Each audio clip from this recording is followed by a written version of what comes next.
Isuzu truck concepts include honeycomb toaster on wheels.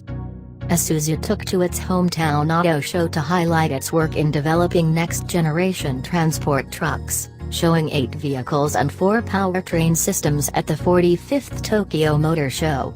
The most notable of the bunch are a pair of concepts, the FDSI, a light-duty delivery truck designed around principles found in the insect kingdom, and the LFEV, an all-electric version of its light-duty workhorse featuring a large-capacity battery with rapid charging capability.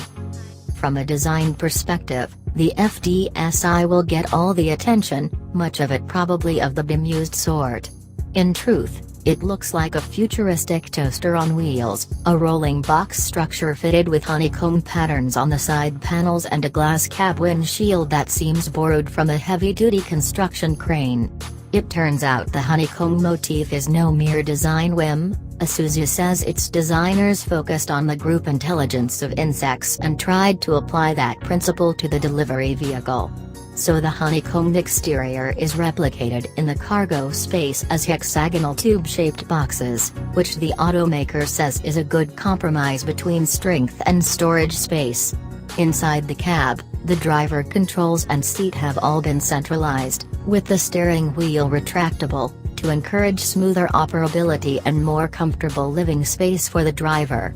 We want to support the drivers, the front-line people of transport, with unconventional ideas, Isuzu says. The LFEV, on the other hand, is a zero-emissions, low-vibration delivery truck powered by a lithium-ion battery that'll take the vehicle at least 100 kilometers, or 62 miles, on a single normal or fast charge. It sports a 4x2, rear-wheel drive transmission with independent suspension in the front and leaf suspension in the rear.